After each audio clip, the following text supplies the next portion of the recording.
We actually have it confirmed that the reason why Limit got world second instead of world first is not that.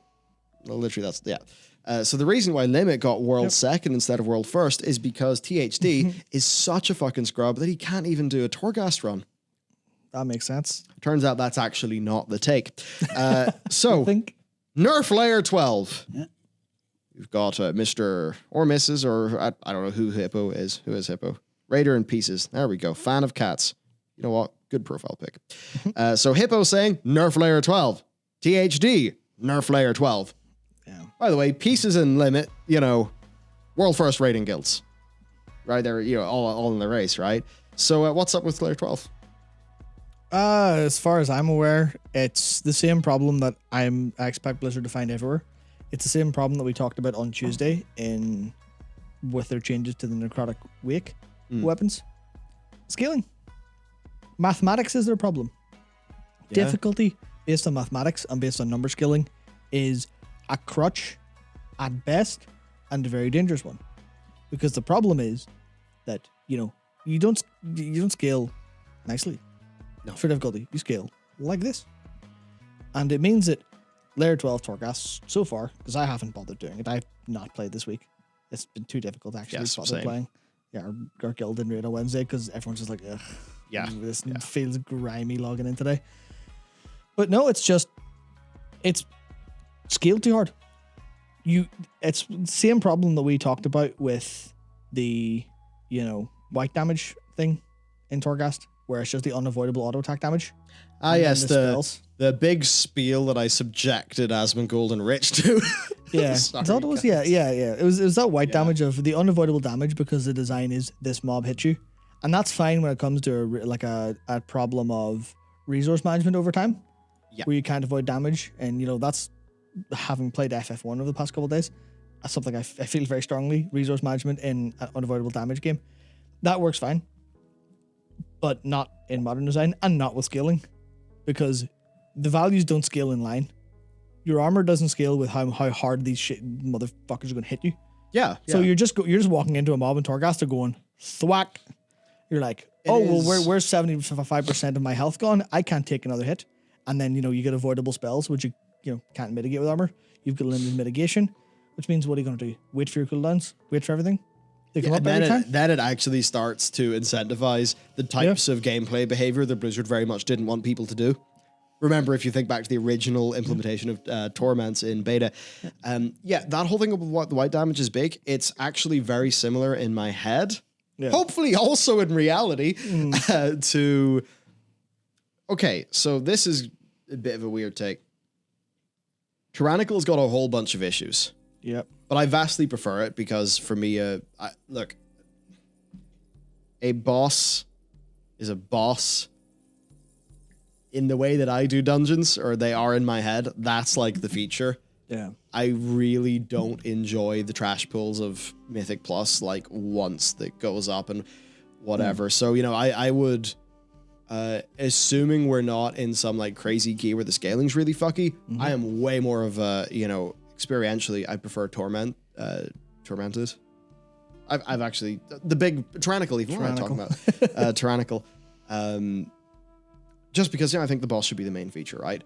But then the thing with Tyrannical is that because it's putting that big scaling in a boss, and then you go to a high enough key, it's to the point where you basically need to do weird things that feel like you are stretching the game mechanics rather than playing with them. Yeah. Not that I have any fucking experience in that. I don't do those sorts of keys. You guys know that. It would be inauthentic to suggest that it's something that regularly pisses us off. But in something like Layer 12 of Torghast, perhaps we're getting similar problems to the problems that like the high-end Mythic Plus people bring up with the Tyrannical affix, where it's just like, this spell, it's okay. Oh, you've now scaled it so much that it's broken the combat a bit. Of course, less fun. Yeah, I mean, for people saying it's just layer 12, it's, it's supposed to be difficult. It's not the actual difficulty that's a problem, because I don't think any of these players have problems with difficulty. These players have problems with not being able to do things despite being some of the best players in the world. And I mean, if you're going to say they need 252 item level, that recommended item level is completely off everywhere else. because I'll be able to do something on like a lower level warlock, and because I know which animal powers to get, I know how to sort of abuse things a little bit. I can do stuff that's asking for 20 more, or maybe 30 more, because that's how the scaling hasn't come to the point where it's going to wreck me infinitely. It's whenever they complain about difficulty, it's probably from a case of the design is wrong and hard to deal with. Not hard to deal with, but actually bullshit in a sense. Like that's a case of if you die to an ability you couldn't avoid and you had no tools to deal with it, that is not good design in any world. And that's where you've got the problem of Torghast being one size fits all. That's one of the major problems, and it's the same, it's a symptom of the same problem that results in tyrannicals requiring, if you don't have an immunity for this boss targeted ability, you're just dead, because that's how the scaling's worked. Yeah. Like it's a fun challenge for people to overcome sometimes, but in this case, if Torghast is scaled too hard in layer 12, it's a case of there's just you can't avoid getting auto attacked. Yeah, you have to, especially whenever you can't play around. Especially whenever the bosses and stuff are resistant to stuns, resistant to CC.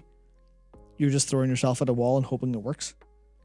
And especially when that comes to how anima powers roll, it's like one of the things Dakor has in the document here is that shamans are very broken in Torghast at the moment. So if you're not a shaman, or if you're a shaman and don't get the right anima power, then fuck you, I guess. Yeah. Which is the problem with the scaling, problem with the design. And that's not how to do difficulty. You don't do difficulty by just going, and numbers bigger. You make it more gameplay. Exactly, yeah. So it's a sort of thing, if this was more that enemy attack patterns would get more advanced, that you would have more overlapping enemy attack patterns where you're playing around it via movement, things like that.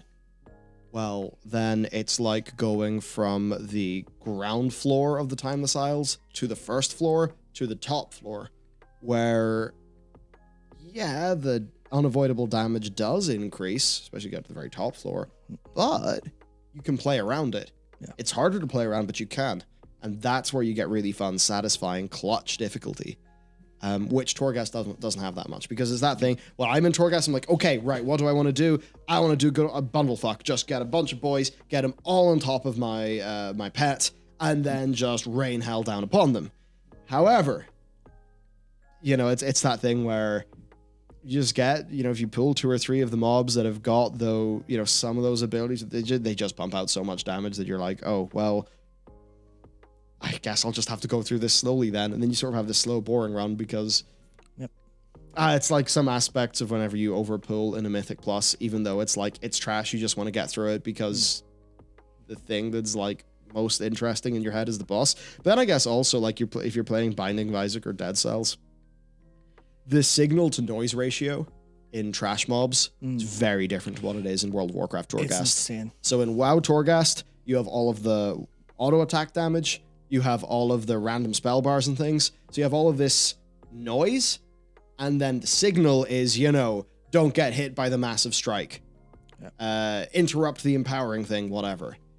So WoW is that signal to noise thing, whereas in a lot of roguelites, they have way more clarity on the level of individual enemies, which then means that it's, what's it called? Your basic design principle of you have enemies that are very simple, very readable, have a very direct purpose, and then you give the player different combos of those enemies, and they will all combine in unique and interesting ways. It's like why, say, playing Doom in different rooms is so much fun, because of the different enemy combos and how they change how you play. Oh, Doom is a masterpiece. A good roguelite does that with its enemies. Yeah. WoW doesn't do that as much with Torghast because of the signal to noise ratio. So, there's a few issues there. I think lots of design lessons to be learnt. I think just, there's issues that Torghast exposed that perhaps Horrific Visions didn't, because of just how your player power was in the Horrific Visions. Mm-hmm. And even just there was less scaling going on in Horrific Visions, right? It was just how far can you go versus the timer, and then put on some of the skulls or whatever masks. I mean, I call them skulls because it's like in Halo. Difficulty's really fucking hard to do. But certainly if you throw it all to timers and scaling,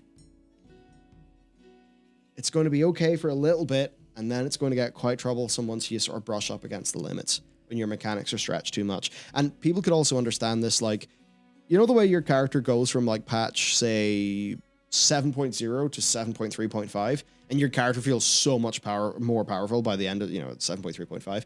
Imagine if Legion went on to like patch 7.6, and that power curve just kept on going. Yeah. You'd be at the stage where your class mechanics don't work anymore. Like, I remember being a monk and having so much haste that it was like annoying maintaining like your combo, mastery and stuff. So just one of those things, you can only scale your numbers so much. Yeah. I definitely think that for future things, the World of Warcraft design team need to fundamentally rethink how they manage difficulty in things that aren't raids. Because raids do them basically perfectly. Yep. Not all the time, but it is usually, okay, so this is numerically more difficult because outgoing damage is going to, it's not going to take you to 50%. It's going to take you to 10%, which means you need to not have taken damage before, or your healers need to be on point. And also, here's extra mechanics. Here's more stuff in your brain that's causing you to, there's more things for you to think about, more things for you to plan around, and more things for you to manage. Yeah. Which is where difficulty actually comes from. Like you're saying about, different roguelike stuff interacting. Just try to make players' brains melt. Don't make their characters melt. Yeah, I'd be really interested. What would happen if you did a Torghast, you basically removed all auto attacks, or most auto attacks, or you maybe like slowed down auto attacks a whole bunch, and you try to take more of a just let's keep it nice and simple, time the Sile's enemy design approach and see how it goes. Because there's bits of the time the Sile enemy design approach in there with Torghast. I would say just can we remove the noise, put only signal in, and then just see how it feels. Because maybe it wouldn't feel good in WoW, but maybe it would. And I think it would be worth trying. Yep. Can I get some par? Yes, you can. I did.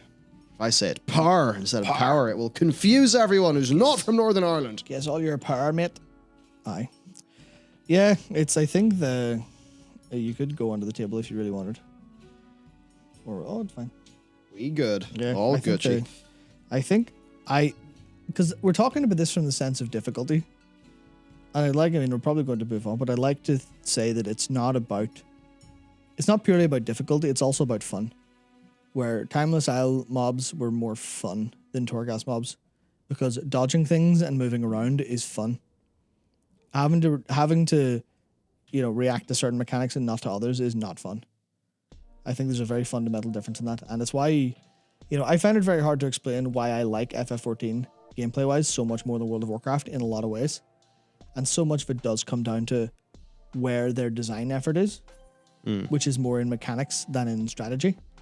A lot of the time, where you are dodging stuff, you are moving around stuff. I think that's what makes that more fun to me, and I think people would largely feel the same way. I mean, even watching you play New World, I was like, oh yeah, I can see how that's fun. Why is that? Because enemies are swinging at you and you can move out of the way. Maybe not. The rapier, yeah, while cool in terms of fantasy, certainly struggles with that game's combat model as compared to Sword and Board. But I'll get into that when we talk about New World. Yeah, sure. Now, that said, I have ran into a little bit of a snag here. Yep. This doesn't charge. At all? And that is a big surprise because this thing has charged with USB-C before. So that's cool. Okay, well that is what, 93 watt charger? That's a 93 watt charger. I think so, Are you getting all 93 watts? Because this is going through an adapter, boy, isn't it? Oh shit, so it is. So maybe that's actually Yep. stripping some of our watts. Hello. Welcome to Cable Problems with Matt and Michael. Yep. It's time for the cable boys. The cable lads, back at it. This could be a slight problem considering I've got 38 minutes of power left, but I think we have more than 38 minutes of stream. Yeah, we've got, we've got an hour and 45 minutes of stream if your original time's still there. Power there, Buster. Yeah, okay, well, what we could do is, do you have your charger in the office or have you left it elsewhere? I think I may have left it elsewhere. You're very intelligent. I'm so stupid. Yep. You would not believe how stupid I am. I thought you had a solution there. Never mind. I thought you weren't. Where's he going? Let's find out. Where's he going? Oh, he's over to the sofa. To the other set. Has he found a cable? That's a very short C to C. It's a short C to C. But will it work? Will it work? Will this be better? Will this work? Will this have the issues that the little A to C adapter or C to A, whatever? Yeah. Good luck getting that into the plug. Yeah. Down into the realm I go. Yeah. I'll show them your camera for 2 seconds just to sort of show what's going on here. But hello there. I'm in the realm. oh no, it's back on me. And alrighty then. Hello. Okay. Get hype, everyone. Let's find out. Yeah, I know, Larry. Finally, some action in the stream. I'm wondering where our action sequences. Yeah, we're not very interesting as far as the movie goes. No luck? More power required. I just got a pop-up from Razer. The system is not receiving adequate power to perform optimally. Battery may discharge at a faster rate or not. It's trickling. Oh, we should be fine then. It's trickling. should We're be fine. okay. Fucking right, boys. Okay. We've done it, lads. We are sorted. Actually, How many computer science graduates I mean, by does Rooker. it take to turn on a fucking laptop? Yeah, I mean, by Rooker Kirk just said IT excitement. Literally, like this is exactly the stuff that I love cables. I love electricity. It's great. I love how we have one cable to rule them all, just that no, definitely not. They're all subtly different. We've one cable shape to rule them all, Yeah. but not Is one cable this- standard to rule them all. Is this a Thunderbolt with the USB-C head? Is it not? Who knows? Saved. But hey, we are back. We are back. We're back in action. Back in business. Or are we? So here's what's happened. It's went on to full performance mode. Oh, because you plugged it in? Because I plugged it in. Ah, right. Okay. Well, that should be solved then. There we go. That's why the fan was popping. Okay.